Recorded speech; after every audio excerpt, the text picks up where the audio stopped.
Ganito ka ba kumuha ng video sa smartphone mo?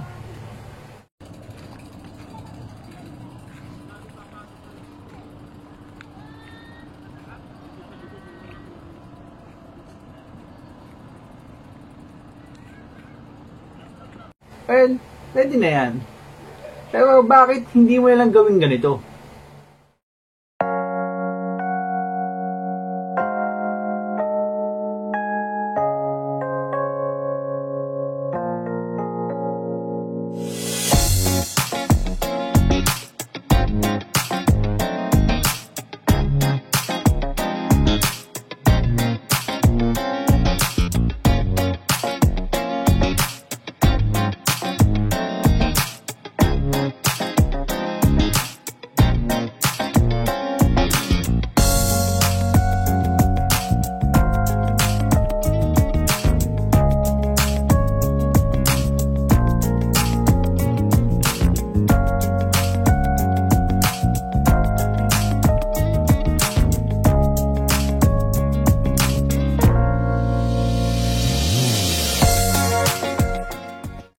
What's up mga Lodi, at sa video ito tuturuan ko kayo kung paano kumuha ng video gamit ang smartphone na pang cinematic ang datingan.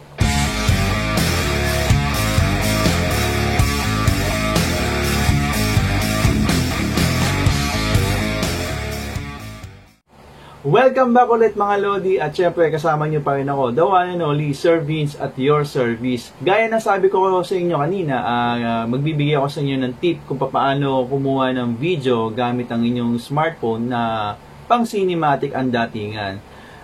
Sa panahon kasi natin ngayon, madami na talagang gumagamit ng smartphone. At sa panahon din ngayon, mga smartphone natin is advanced na. So meaning, matataas na yung mga specs nila, no? So, talagang pwede nang kumuha ng smooth, ng magandang quality ng video. Yung paggamit lang natin ang hindi tama. So, hindi ko naman sinasabing mali yung paggamit nyo ng smartphone nyo, no? Pero may tamang paraan kasi para mas maganda, na mas ma-improve mo yung quality ng video mo. Kung maganda na yung camera ng smartphone mo, maganda na yung specs ng camera niya, parang no need nang bumili ng mamahaling DSLR or kaya na video camera, no?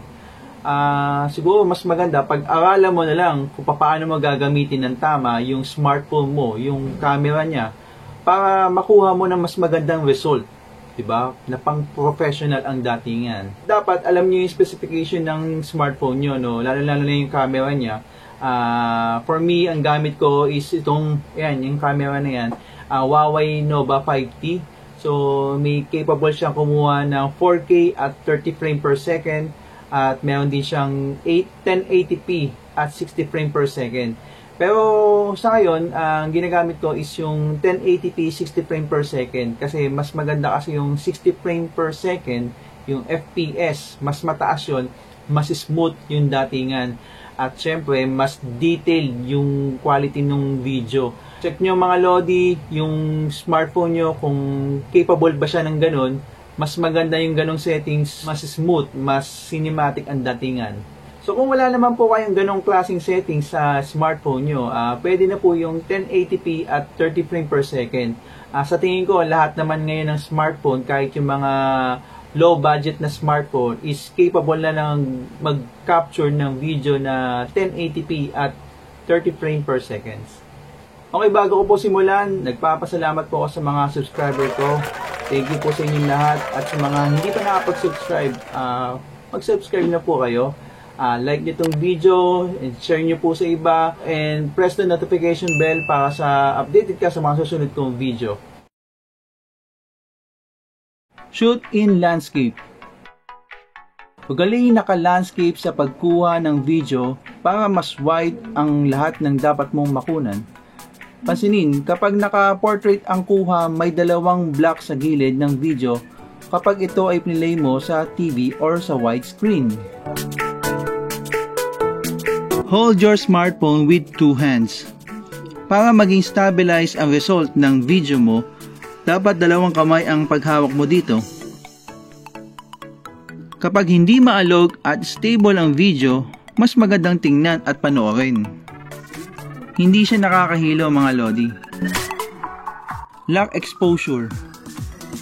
Bago ka kumuha ng video, press and hold mo muna sa gitna ng screen to lock the exposure. Kailangan mong i-lock ang exposure para maiwasan ang pagbago ng liwanag or ng kulay sa video mo. Mapapansin pag ginagalaw mo ito sa ibang anggulo, nag-iiba ang kulay pati yung liwanag. Push forward. Hold your smartphone with two hands, lower your body, and push your smartphone forward papunta sa subject na gusto mong kunan. Mas lower yung camera, mas magandang tingnan.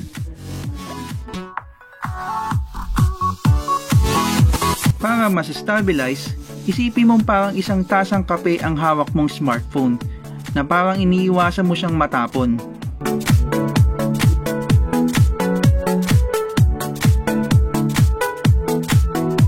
Reveal shot. Kailangan mong humanap ng isang bagay na pwedeng pagtaguan ng iyong smartphone at dahan-dahan mo itong ilalabas at nakafocus ang camera sa subject na gusto mong ipakita. Pwede mong gamitin ng mga bagay na malapit sa iyong subject tulad ng mga bato, kahoy o puno.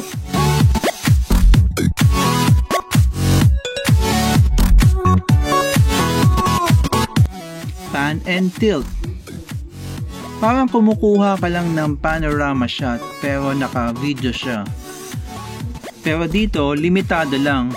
Mga 45 degrees lang ang dapat ang kuha para hindi nakakahilo ang video.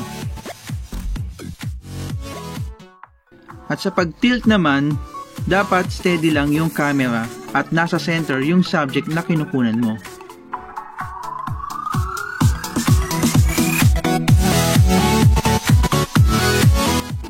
Slider. Simple lang to mga lodi. I-slide mo lang yung camera mo from left to right.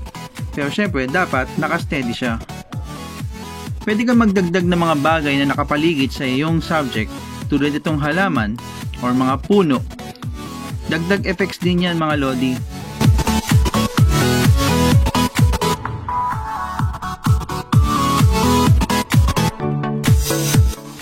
Slider revealed.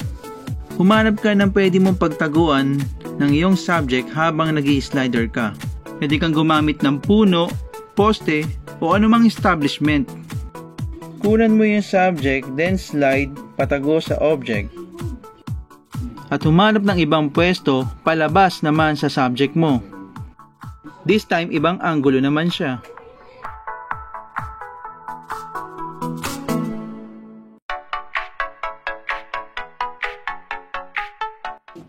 Push and pull through. Humanap ng bagay na pwedeng daanan ng iyong camera papunta sa subject na gusto mong kunan. Push forward mo yung camera palabas doon sa object papunta doon sa subject mo. And then pull mo naman din pabalik yung camera papasok naman doon sa object.